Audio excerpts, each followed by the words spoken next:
Unajiona mtoto wa mjini sana, sio? Na wewe unajiona mtoto wa mjini kwa kufanya kazi ambayo inaweza kuhatarisha maisha yako. Vipi kama ningekuwekea sumu kwenye chakula? Hivi kwa nini unaamua kufanya kazi ambayo inaweza kuhatarisha maisha yako ndani ya masaa 24? Naomba ukae mbali na mimi. Kaa mbali na mpango baba. Mpango baba sio? Yaani umeona mimi toi kabisa yani kwa kushinda hiyo mechi yako moja ya ugenini. Ngoja nikwambie, usijipe moyo kwamba hata mechi nyumbani utashinda pia. Maana maisha ni mchezo wa makosa. Ukikosea kidogo tu na kuadhibu vilivyo.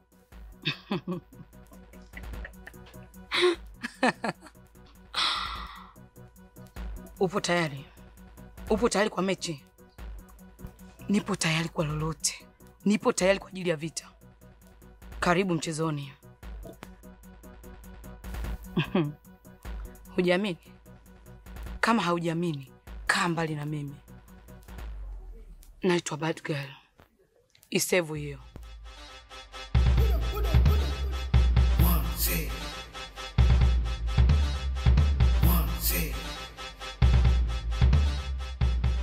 Anaonekana anajiamini sana. Naitwa Zumba. Ni swala la muda tu. Acha nimpe muda. Kisha atanijua kuwa mimi ni nani. Mimi ni Zumba, the special man.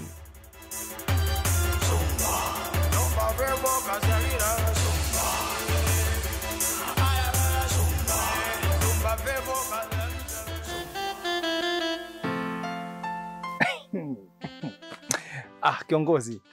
Nimefanya uchunguzi yakinifu. Wachina nyu anasema Xintonghua Mingtong. Unajua hizi lugha zingine lazima uwe na utelezi. Muhimu utelezi. Sasa katika uchunguzi wangu bwana, nimebaini jambo na lina ukweli 100%. Sasa hapo naingiza wazungu wanasema 100%. Mimi nakuamini sana kwa sababu taarifa zako nyingi sio za ovyo ovyo. Na kwa namna unavyofanya kazi, nikuhakikishie kwenye kila taarifa utakokuwa unaniletea